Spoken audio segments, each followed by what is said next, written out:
What's going on, guys? So we have a fun and interesting video for you today. If you have an RV, you likely have vents on your RV, and you've likely considered adding covers to those vents. And I think some of the prospects of getting on top of your RV could be a little daunting, especially if you have a fear of heights. But this is one of those things that doesn't take very long. I'm going to admit I don't really enjoy doing it, but I'm doing it for my dad. He's got his Thor behind me. Let's quickly take a look at that and what else is going on.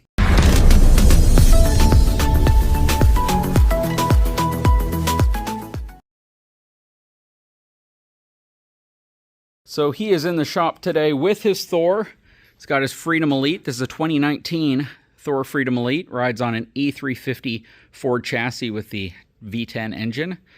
And yeah, I'll be on top while he is down here working on a seat replacement project. So here are the seats that will be going in his RV. These are custom seats. He paid about $1,300 for them because he is a military veteran, and the guy gave him a killer deal on these kind of two-tone seats. This is really cool. The company he got them from has tons and tons of different options, but the seat that he took out, he has a seat cover on it right now, are these Ford factory seats. Now, these seats aren't terribly bad for the first couple of hours of driving. But once you start getting into 3, 4, 5 hours of driving, these can do a number on your back and they can do a number on your butt.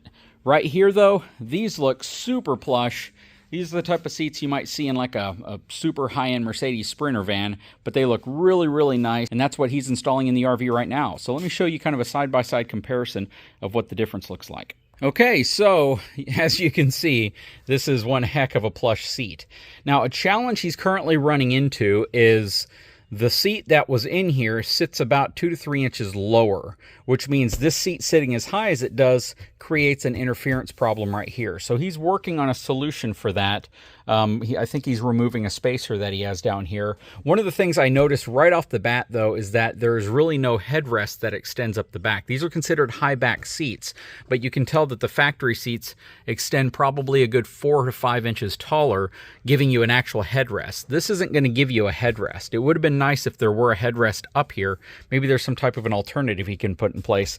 But his challenge right now is to figure out how he's going to drop the seat down a few inches so you get the clearance, because you can easily tell the seat is sitting significantly higher than the passenger seat at the moment. Okay, so my dad just came up behind me and said the reason why it's up too high is because he added swivels to these seats so they can actually spin around. Are they from the same company that made the seats? No. Okay, so these were aftermarket. Now, this van originally did not have swivel seats. So originally I thought he had removed them from the factory seats and put them on here, but now he's saying these are completely aftermarket. So that is exactly why they're too high. Do you think you'll end up removing them if you can't get the seat lower without them, though? I don't know. I really want to have the swivel feature. I may leave just the passenger seat as a swivel seat. Okay. Yeah, because and just leave the driver's seat straight ahead, because I don't swivel it that much. Okay, but it would be a cool feature to have, to be able to turn it around. Right. That said, though, I think you may have to get rid of the swivel feature, but let's find out. Okay, so he removed a couple of these. These are essentially some spacers, maybe a bit more than 3/4, maybe 3/8 of an inch. So he took those out. It lowered it a little bit, but the thing he was saying is exactly what we were kind of thinking. Perhaps there's enough bolstering in that seat that when you sit in it, you're going to compress it enough that your legs will clear the steering wheel. And he was trying that a second ago, and he thought that that's exactly what was happening. So I'm going to sit in the passenger seat real quick so I can kind of feel what it feels like in here. It's not uncomfortable. It definitely feels...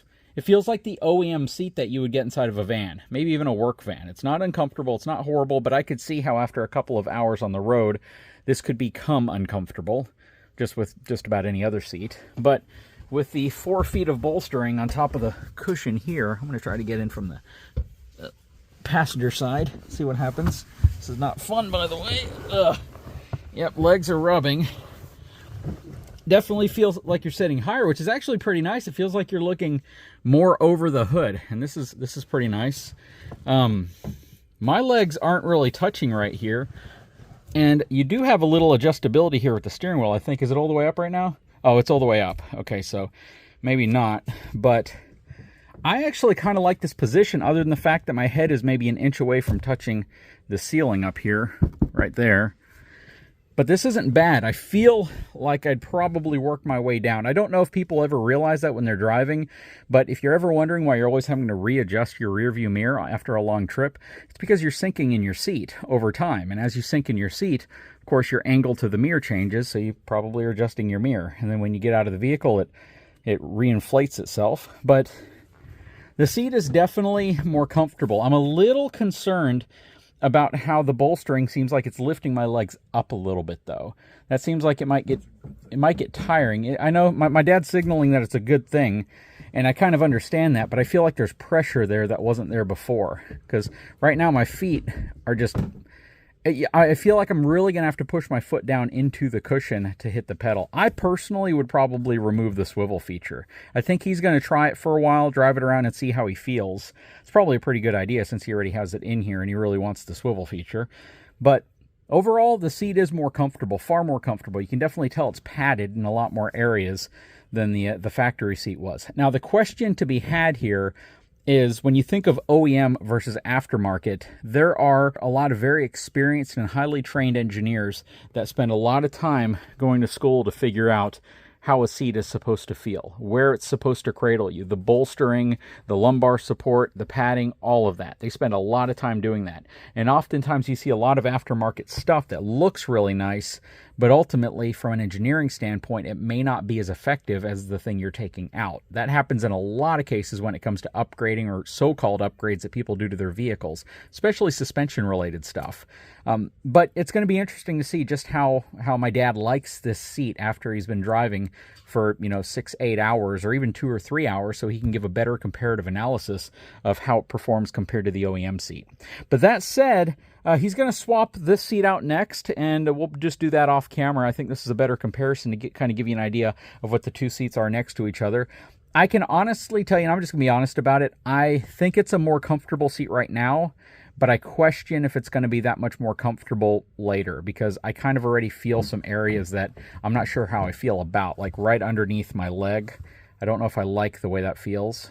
If the seat were lower and my legs were cradled more on the floor, I think that would probably be better. But in my personal opinion, I would probably take the swivel out, have the seat lowered down, because I think it would feel better overall. Plus, he'd have some flexibility with his tilt adjustment on his steering wheel. We'll definitely come back and give you a review of what the seat is like after there's been some hours and some miles on it, and see if he likes it this way or if he ends up removing the swivel. Okay, so we are on top of his Thor Class C. He's got 4 vents up here. He's got one over the bedroom, one over the bathroom, one over the kitchen, and then one up front over the cab over. I put this one on just now. These are all pretty much the same to put on, but the unique thing here is that I don't believe these are Max Air brand vents, which means they don't have the holes already in place. So you're going to have to drill a hole to put the brackets in place. So basically what you do is you lay these brackets out next to the opening, like this, and then you take the cover, you set it on top, and then you line up the holes on these brackets with the holes right here. And then you simply lift the cover off, you mark where the holes are on the side of that flange, and then you drill holes into it, and then you secure with the smaller screws that are included right here.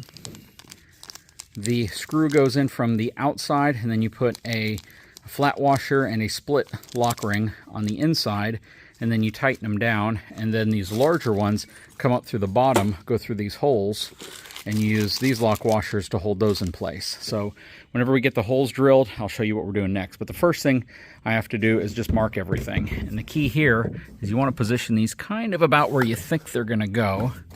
Then take your vent, set it on top like that. Got that hole and that hole. This one can come in just a little bit. We'll move that one in a hair. And once we do that, we know where to mark the holes on the side of the flange. So those are all in good spots right there. Now I can simply take this off, and I know where to drill my holes. So I'm going to mark it with the Sharpie. I'll probably move it back just a little bit, and then I'll drill my holes. Mark that one right there. Going to mark this one right there. And I mark it right in the middle of this slot, because I'll have some flexibility of raising or lowering the bracket if I need to.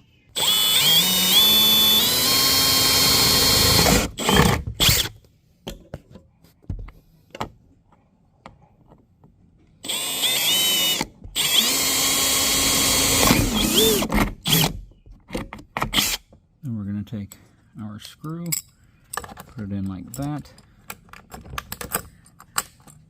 Same thing with the bracket on the back. And we're going to simply take flat washer, split ring, and nut and put it on the other side. Okay, so we have the washer, lock ring, and nut on the other side. We're simply going to take these, put them underneath here. So the best thing to do is tilt it up a little bit to the side, and these will lock in place, so you don't have to put anything on the bottom side of these.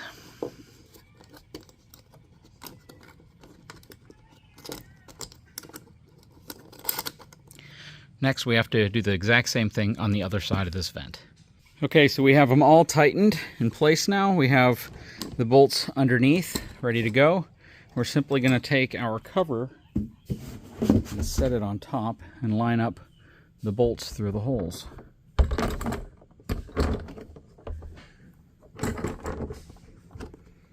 Just like that. And then we are going to take our washers, put them in place.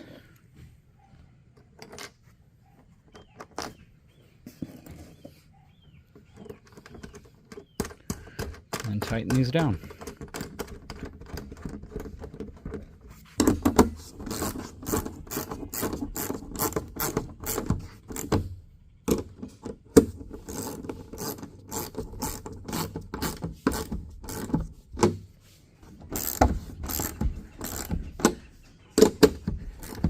Now just keep in mind, because you use these vent hoods will not be able to open up as high as they might normally open up if you didn't have these. They typically can open up to like this.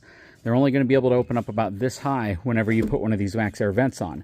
Also, you will lose some airflow. They do a pretty good job of allowing airflow to come in, but they're mainly for protection. So if it rains, keep bugs out, things like that. It does a pretty good job of that. It doesn't do a perfect job because bugs can still kind of get under here, get around, and you'll find some dead bugs in your little screens there occasionally. But the main purpose of these are so you can allow some air to flow in, even if it's raining outside, if the weather's not perfect, or if you just forget to close them. Okay, so no matter how many times I install these vent covers, I gotta tell you, it's probably one of my least favorite installs to do. And I don't really know why, because it doesn't take terribly long. It's not difficult really at all. I guess it's probably because you gotta spend a bit of time on top of the RV that you otherwise wouldn't have to. That said, we got all 4 of them installed, and the process is relatively straightforward, and once you do one, you can pretty much breeze through the other ones. Just again, make sure everything's really nice and tight, that everything is secured the right way, and then that you do understand the things that I talked about earlier regarding airflow and what these things are really intended to do and how well they do them. But yeah, they were super easy to install. This is something that eTrailer carries, so they carry a bunch of different styles of these as well. So whether you want these more basic style or you want some that are more low profile where the whole body actually tilts up, you can get those. They make a bunch of different versions of this, and a couple different companies actually manufacture these. Good thing is if you get the Max Air brand, it is manufactured in the United States, which is really nice. That said, I'm going to crawl down. I was inspecting the top of my dad's roof while I was up here just to make sure there wasn't anything crazy standing out. Definitely some of the lap sealant could be touched up, another coat put over some areas of it. This is one of those areas, whenever you're on top of your RV, always take a moment to look for anything that might need maintenance. Look for things that might need to be improved, things that are cracking, falling apart, and just take that opportunity to try to find out what you can do to make sure that your RV is just going to last longer. This is one of those critical steps that's so important in owning an RV. That said, I will put a link in the description of this video to these types of vent fan covers for the top of your RV if this is something you've been looking for. Regardless of the things that I don't care for about them, the pros outweigh the cons, right? The ability for you to accidentally forget to close a vent and for you not to have to worry about water getting into your RV, or if you live in an area where you just want to ventilate your RV, perhaps when it's next to your house or in storage, this is a good alternative. Just keep in mind, if you're camping, it's not going to have the airflow that you would have had if you didn't have these on there. So just some things to think about.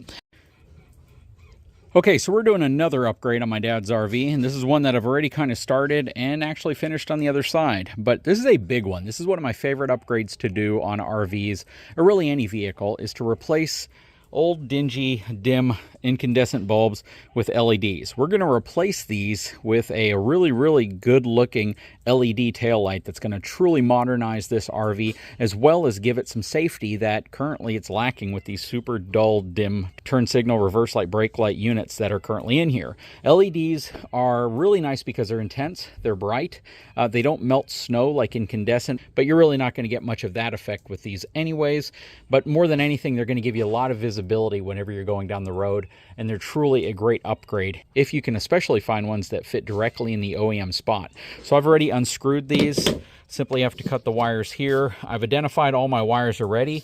This is going to be my reverse light wire, this is going to be your hot lead. All the white wires are my ground wires, and then the black wire here is going to be my parking lights, and then the brown wire is going to be my turn signal. So it's going to be really easy to wire everything up. We can cut all this off and go ahead and get the new one wired in place.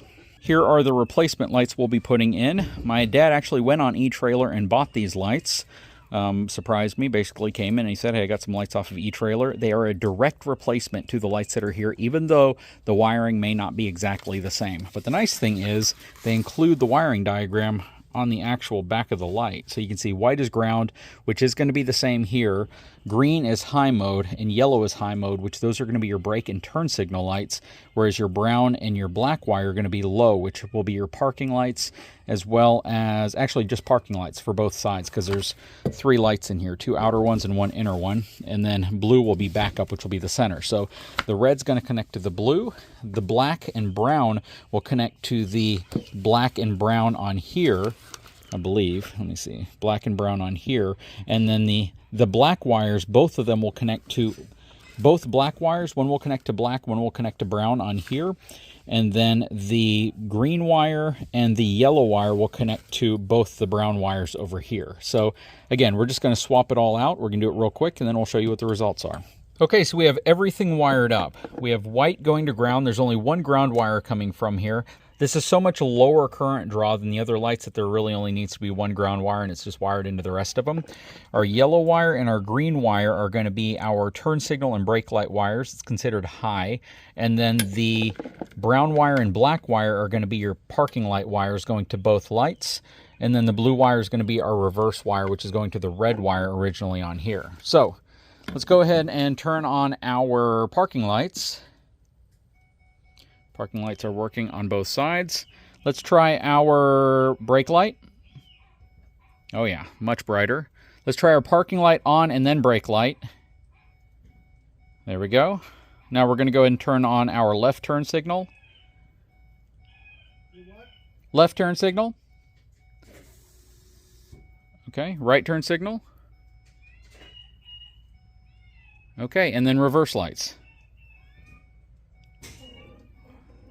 There we go. Perfect. Let's get these things mounted so we can wrap this up. Super good upgrade. Again, depending on the type of RV you have, you might need a different size. It is always good to measure before ordering.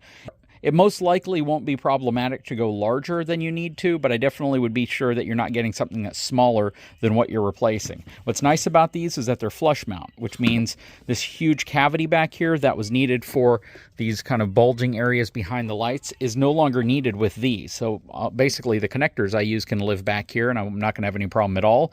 These have a big foam seal with some adhesive on it that'll come off. I'll clean up the area that it will be mounting to, and we'll go ahead and get this thing mounted back on so we can wrap it up, and that'll give you kind of a wide view of what it looks like from a little further away.